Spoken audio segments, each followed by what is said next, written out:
Grupo Carvago, Corporación Jurídica, la solución a tus problemas legales, más de 30 años protegiendo tus derechos, presenta.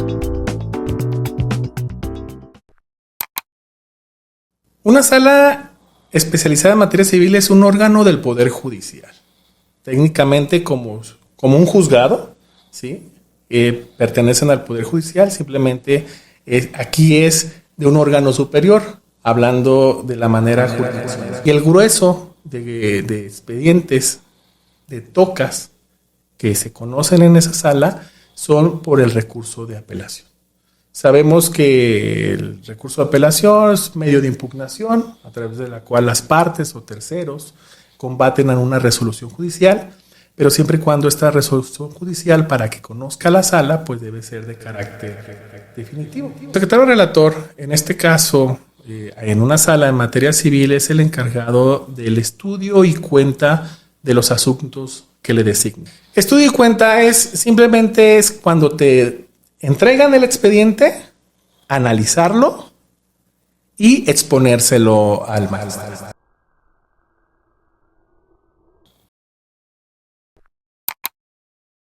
Nuestro invitado de hoy es abogado egresado de la Universidad de Guadalajara. Se ha desempeñado en el ámbito judicial como notificador, secretario ejecutor y proyectista de acuerdos y secretario ejecutor y proyectista de sentencias en los juzgados segundo y 10º en materia civil y 7º en materia mercantil del primer partido judicial. Ha sido también oficial judicial del juzgado sexto de distrito en materia civil, administrativa y del trabajo del tercer circuito, así como secretario relator proyectista de sentencias, secretario auxiliar de acuerdos y secretario de acuerdos de la cuarta y octava salas especializadas del Supremo Tribunal de Justicia en el estado de Jalisco. El licenciado Alejandro Mendoza Covarrubias está en el podcast. Comenzamos.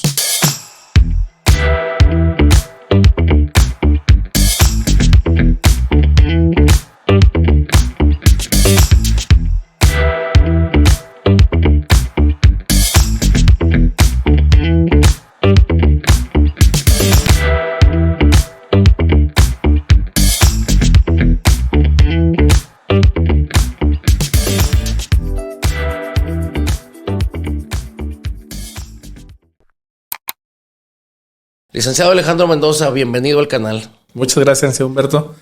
La verdad es un honor y por fin, después de tanta vuelta que le di, los tiempos no se aplicaban, pero aquí estamos. Te agradezco que hayas tomado la oportunidad de venir y sobre todo que te hayas dado el tiempo para hacerlo.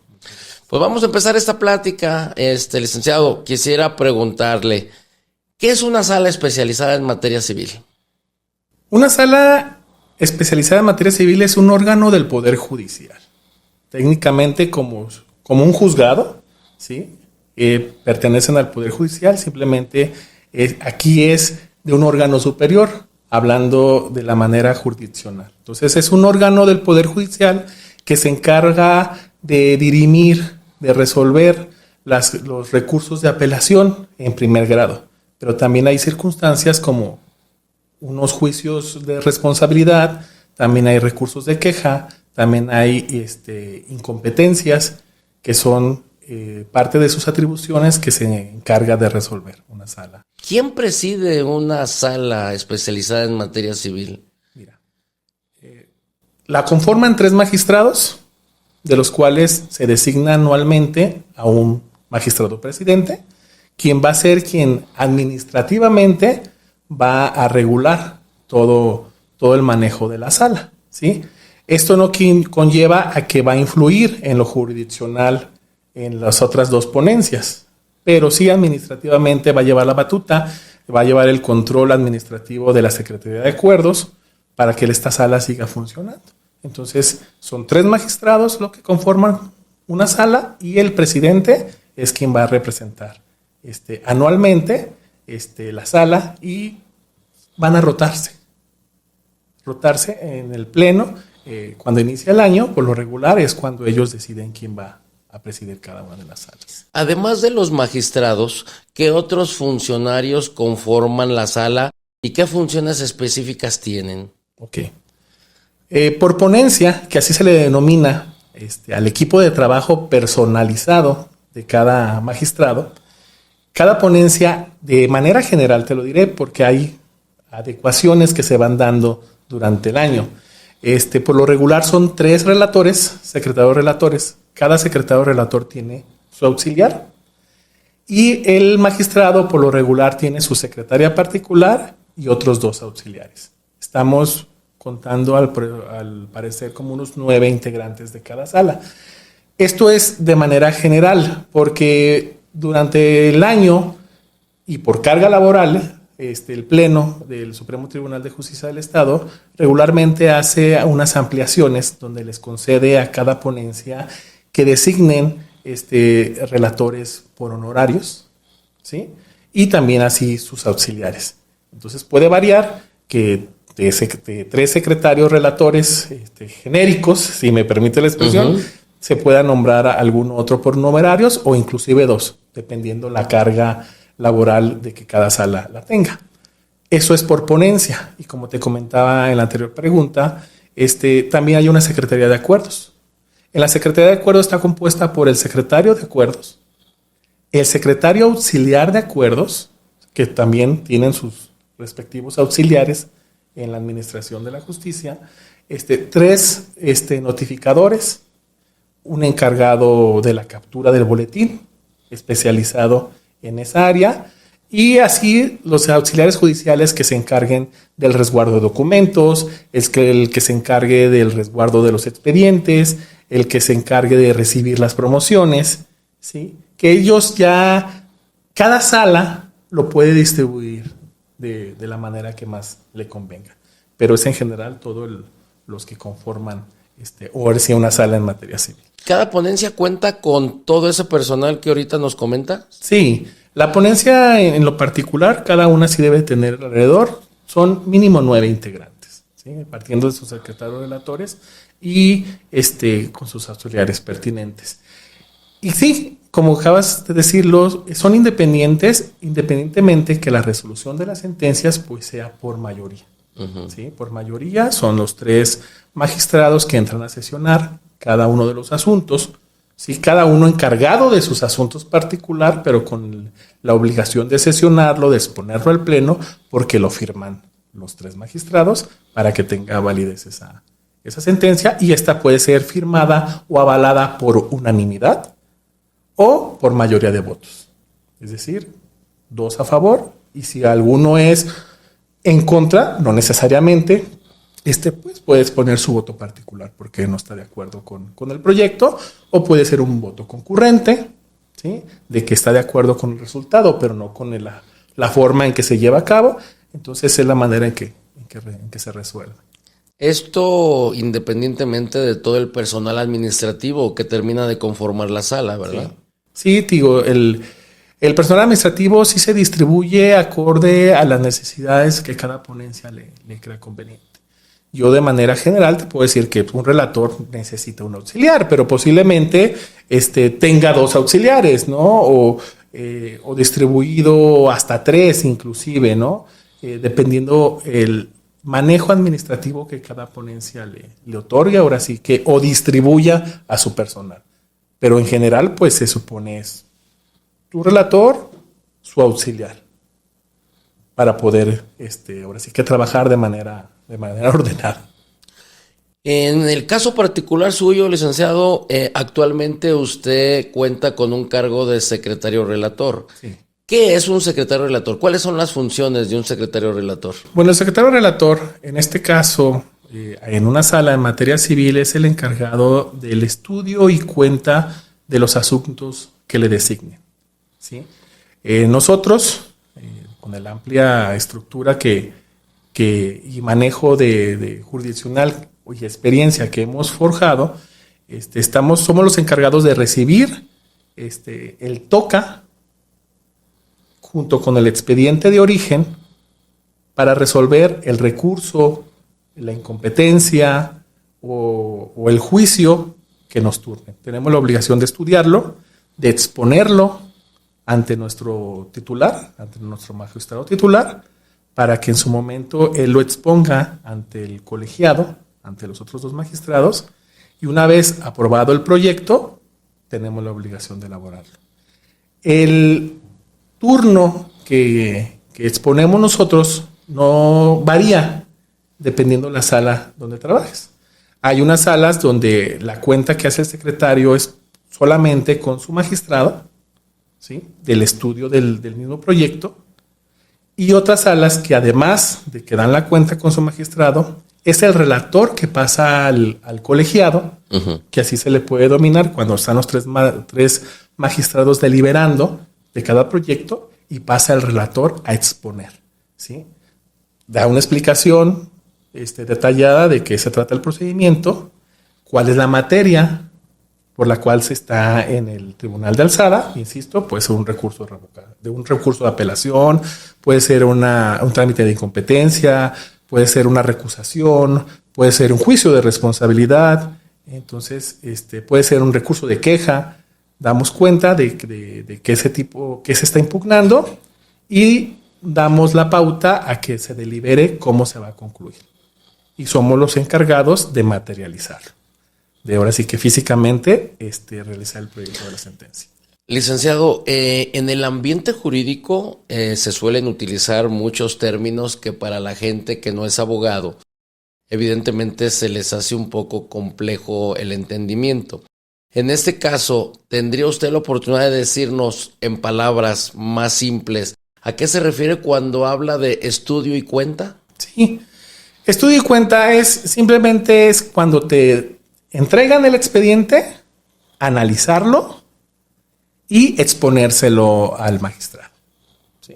Es exponérselo, explicarle al magistrado, llegar al magistrado, me tocó un expediente civil sumario, trata de un contrato de arrendamiento, se llegó a sentencia, viene el demandado apelando, invocando que hay usura en el cobro de la renta, los agravios que exponen sí son fundados, el juez efectivamente no analizó, porque ya analizamos que hay una nueva tesis que nos da la pauta de estudiar la usura en los arrendamientos, entonces la propuesta podría ser que si modificáramos la sentencia. Eso es en términos sencillos, qué es lo que realizamos en ese estudio. ¿Y qué es un TOCA, licenciado? Un TOCA es un expediente, ¿sí? Nada más denominado así en el Tribunal Superior, un TOCA.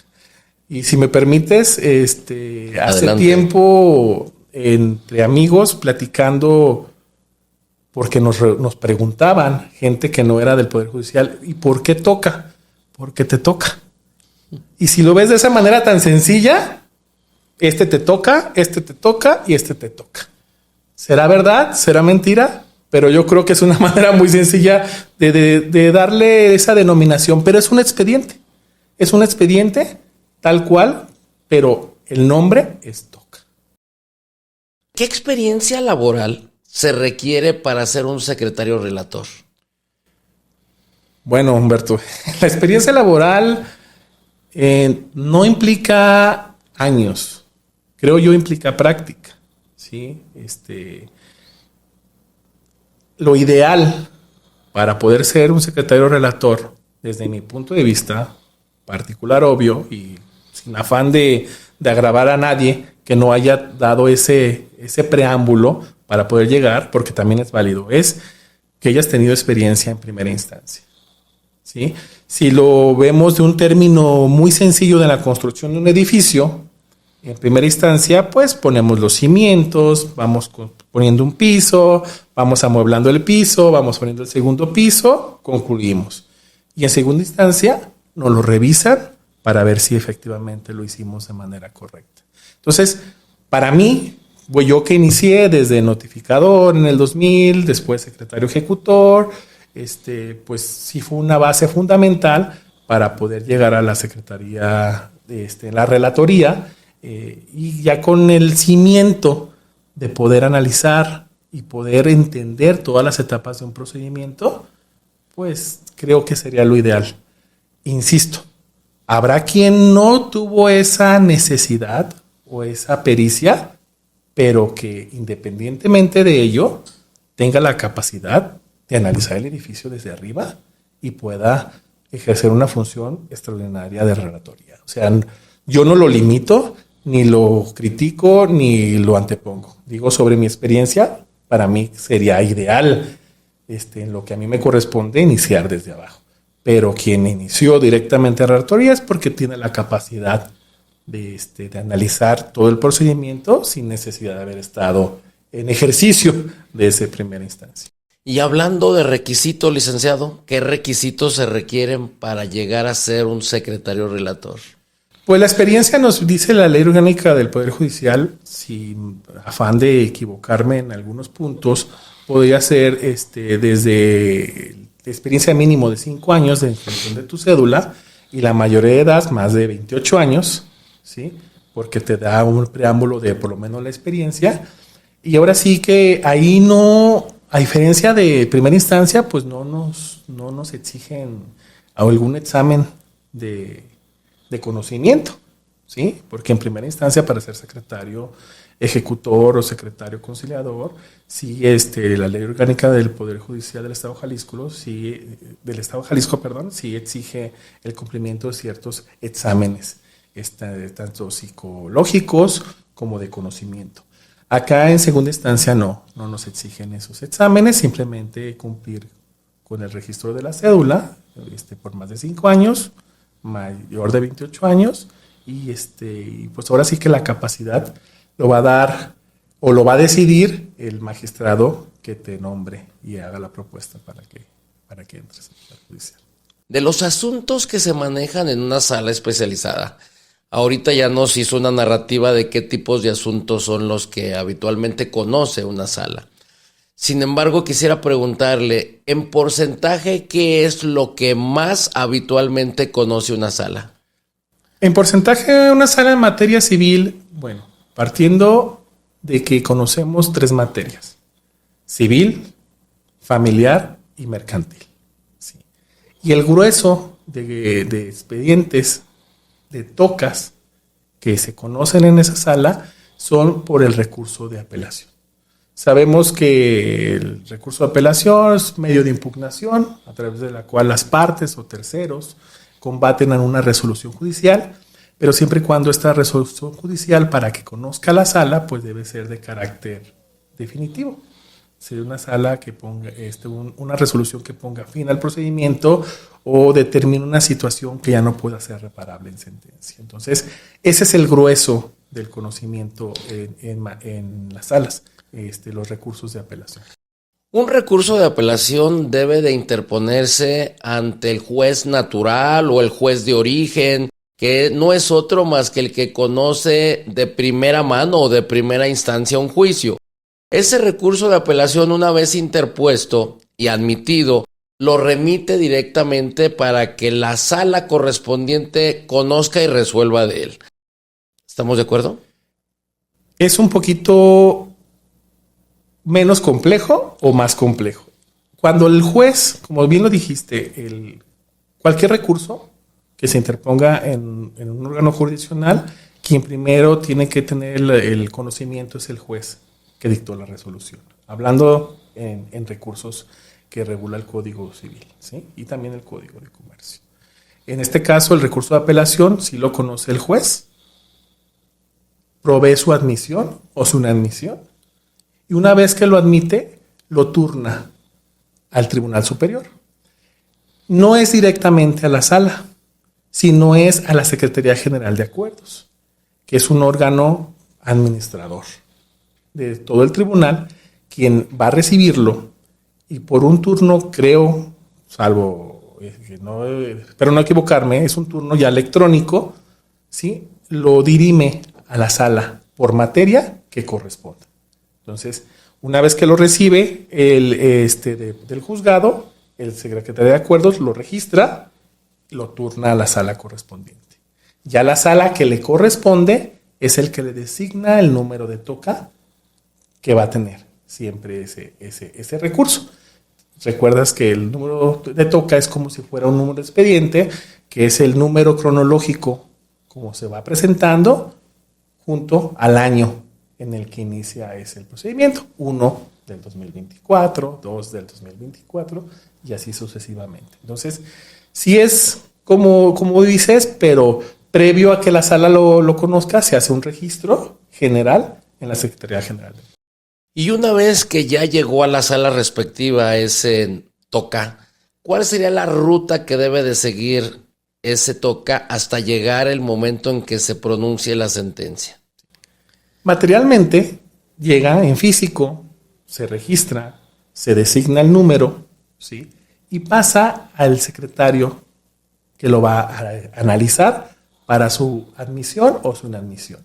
Como te había comentado, en la Secretaría de Acuerdos de cada sala está dividido en dos secretarios. El secretario de Acuerdos titular y el secretario auxiliar de Acuerdos. Ahora sí, el manejo de la admisión de estos nuevos tocas es dependiendo administrativamente cada sala. Algunos se los dividen por numeración y otros, un solo secretario es el que se encarga de las admisiones.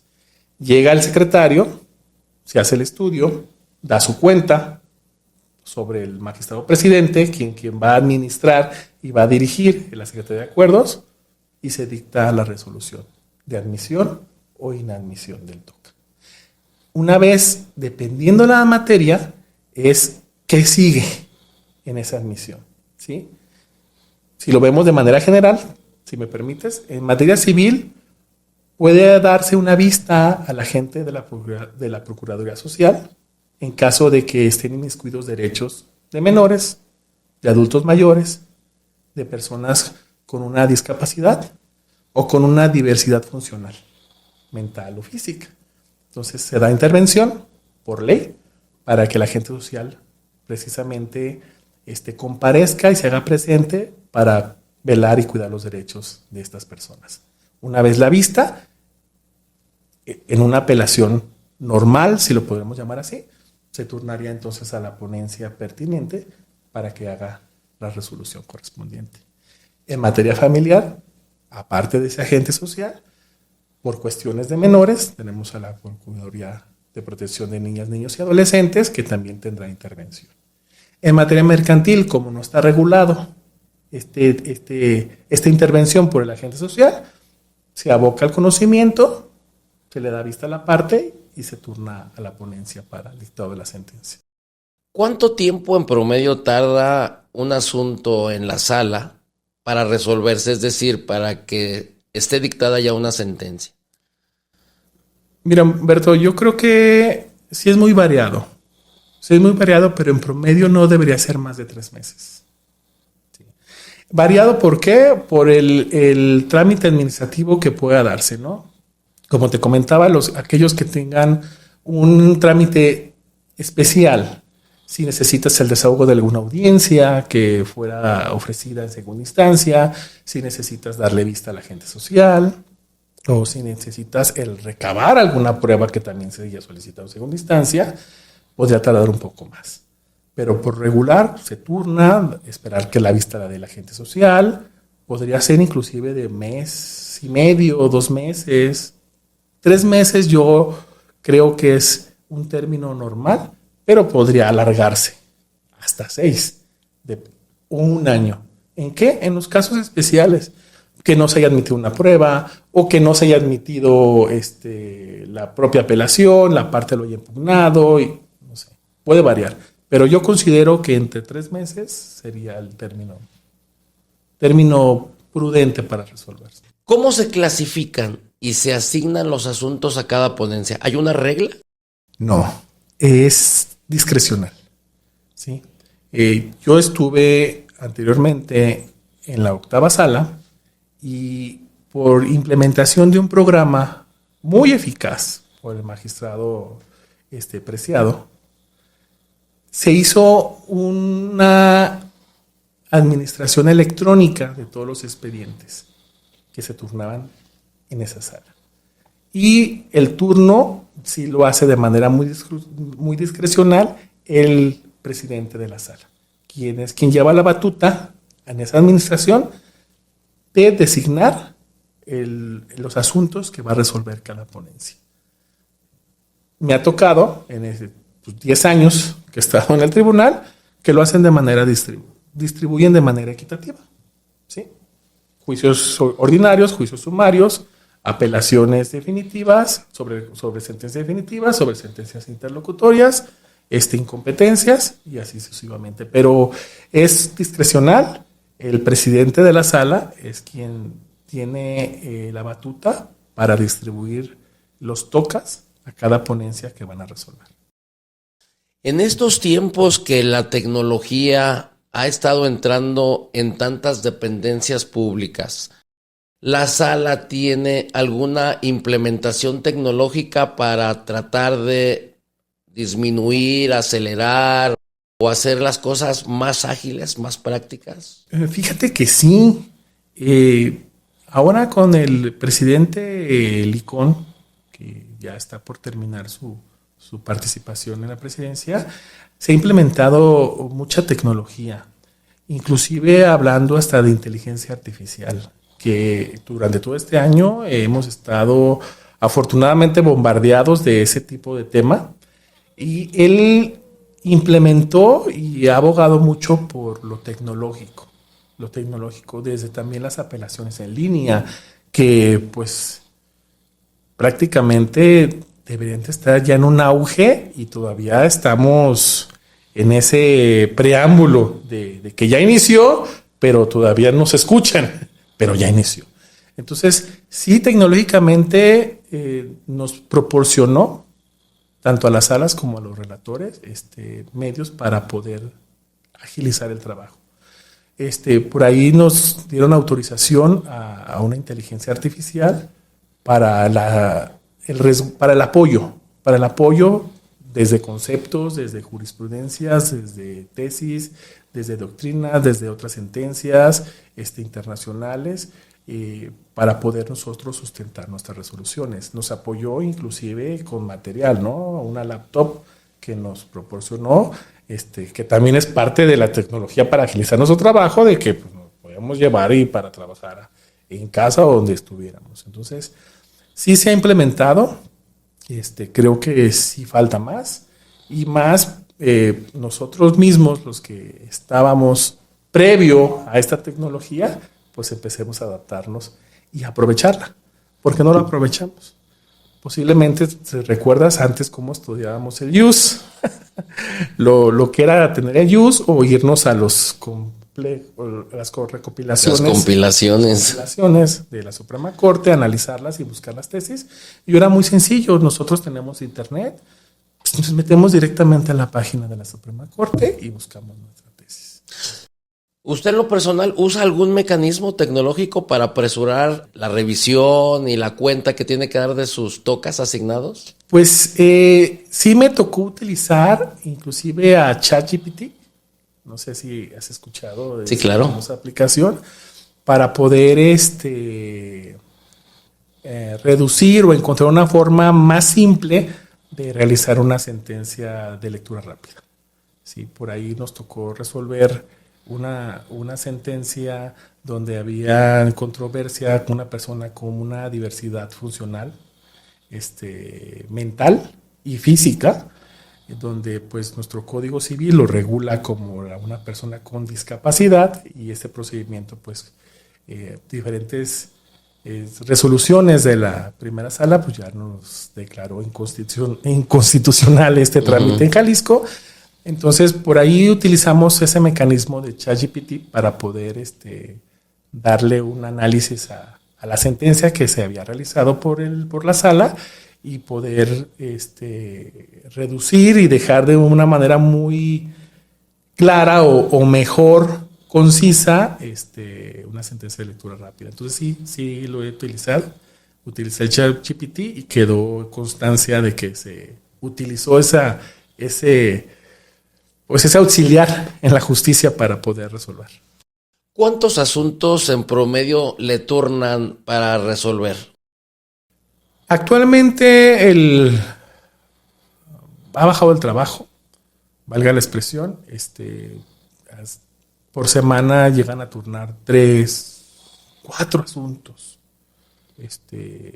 por relator.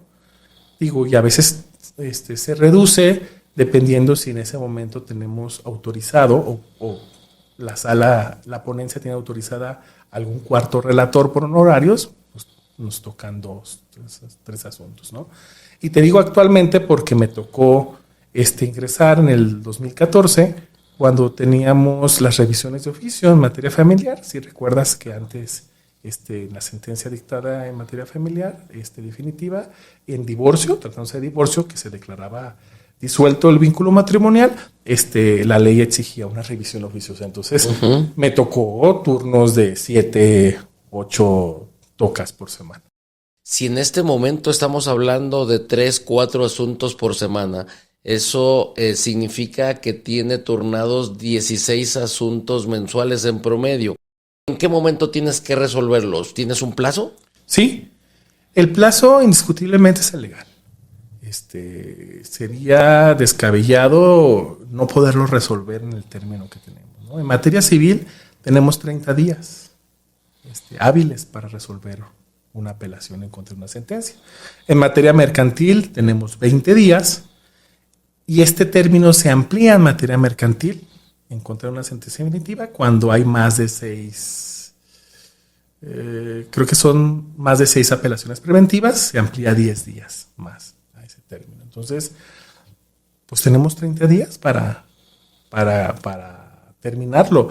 Y por una costumbre no escrita, pero sí administrativamente muy válida, todo lo que nos turna en el mes sale en el mes, ¿sí? O sea, no acostumbramos a traernos algún rezago de un mes anterior, salvo casos excepcionales que de verdad sí los hay, sí hay resoluciones que por su volumen de estudio, tanto de las pruebas como los agravios o por la complejidad del asunto, puede llegarse a necesitarse más de un mes de estudio y de deliberación, inclusive con los otros magistrados. Entonces, sí puede haber situaciones donde te excedas del mes para resolver. Y hablando específicamente, licenciado, de esos asuntos complejos, de esos que tienen mucho que estudiar y que posiblemente no se resuelvan en los 30 días que marca la ley, y si de esos asuntos te turnaran la gran mayoría, estamos hablando que aún así tú tienes el compromiso y la obligación de sacarlos dentro del término. Sí. Pero entonces la pregunta sería, ¿cuántas horas le tendrías que dedicar a esos expedientes cuando sabemos que el horario de labores es tentativamente de 9 de la mañana a 3 de la tarde? Pues indiscutiblemente quien ha trabajado en el Poder Judicial, quien trabaja o el litigante, como tú perfectamente has realizado tu función, sabemos que el término de horas laborales pues rebasan las 12 horas. Sí, de 9 a 3 es el área de atención al cliente. Yo lo he designado de esa manera, ¿sí? ¿Trabajas de 9 a 3? No. De 9 a 3 está abierta la oficina para atender al abogado, al litigante, ¿no? Desde el juzgado, que ahí sí es fundamental, indispensable que se haga una atención por las prácticas de las diligencias necesarias. En la sala no tanto, en la sala no tenemos contacto nulo, un 2% de contacto, a diferencia de los juzgados, pero después de las 3, pues sigues trabajando. Ahora sí que le dedicas el tiempo necesario. No te puedo decir que le tienes que dedicar 12, 13, el tiempo necesario que tú consideres que es el prudente para poder cumplir con tu función, incluidos sábados y domingos. Licenciado, entonces, un día normal de trabajo para usted es llegar a qué hora y a qué hora se retira. Llegar a las 8 de la mañana, por lo regular, y tratarnos de ir 5 de la tarde, 6 de la tarde. Sí, o sea, tampoco actualmente no hay, afortunadamente podemos administrar ya nuestro tiempo y con ese horario creo que cubrimos para estar al día. Muy bien. Ahorita que tocábamos el tema de la famosa inteligencia artificial, ¿considera usted que va a llegar el momento en que sea tan utilizada que eso evidentemente haga que ya no se requieran tantos secretarios relatores? Mira, fue una discusión en los cursos que nos impartieron en el tribunal. Yo considero que no va a llegar a suplir al secretario relator, ¿sí? es un instrumento.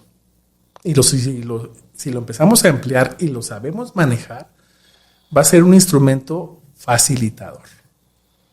Pero en ningún momento creo yo, salvo que más adelante la misma inteligencia artificial me desmienta, no es sustituto. ¿Por qué? Porque nosotros somos los que vamos a tener la sensibilidad de seguir percibiendo los asuntos de manera humana, vaya la expresión, ¿no? Sí, la inteligencia artificial yo sé que la podemos programar, los técnicos especializados en eso me podrán debatir y me podrán decir que sí lo pueden establecer de una manera muy fina y muy sensible. Hay jueces que son jueces electrónicos de inteligencia artificial en China, donde resuelven cuestiones de tránsito, ¿sí?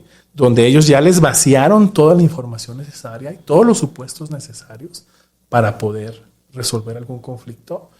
Y yo les comento, pues sí, pero siempre va a haber una excepción en la cual puede que esa inteligencia artificial, ese supuesto no lo conozco. Y tenga que pausarse hasta que el ser humano lo vuelva a reconfortar, lo vuelva a reprogramar con la información novedosa que va surgiendo. No dudo que va a ser un parteaguas en un futuro, que ya lo es en otros países, que aquí en verdad estamos en cero utilizándolo, incluyéndome. Te digo que apenas hasta este año empezamos a utilizarlo de una manera ya más palpable.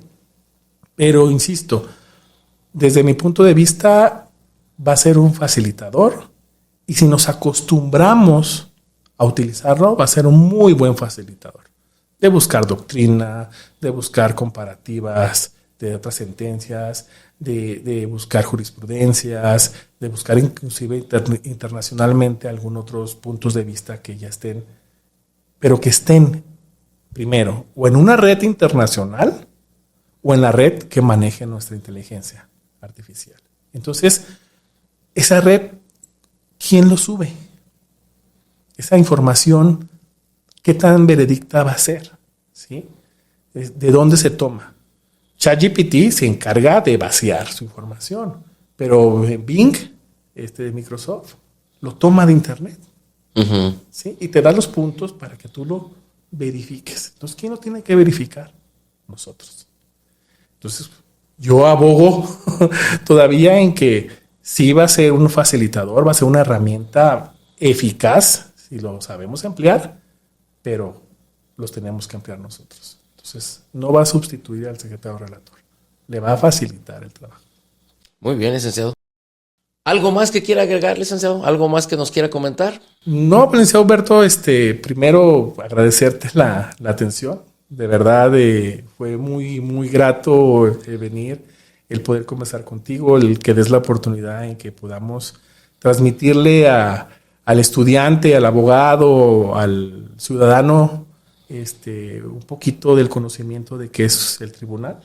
¿Sí? El tribunal está para dirimir una inconformidad y creo que el ciudadano en esa utopía de encontrar la justicia, imagínate el bienestar que sienten que 3 magistrados especializados van a analizar su asunto.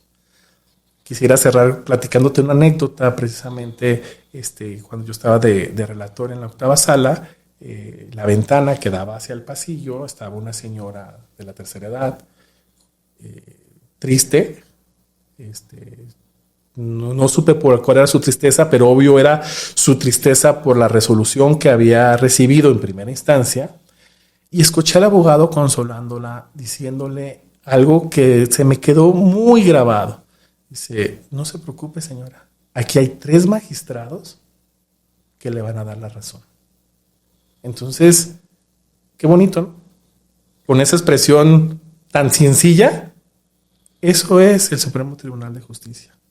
Y si eso no es, eso debe de ser. Es el confort para el ciudadano que busca la justicia, donde 3 magistrados especializados van a resolver su asunto. Entonces, yo a 25 años de carrera judicial, pues sigue siendo una utopía que espero quedarme con ella. Muy bien, licenciado, pues le agradezco, licenciado, su participación y sobre todo, como lo dije al inicio, el que se haya tomado el tiempo de venir a aportarnos esta valiosa información. Muchas gracias. Gracias a ti, Humberto. Que esté muy bien. Grupo Carvago, Corporación Jurídica, la solución a tus problemas legales, más de 30 años protegiendo tus derechos, presentó.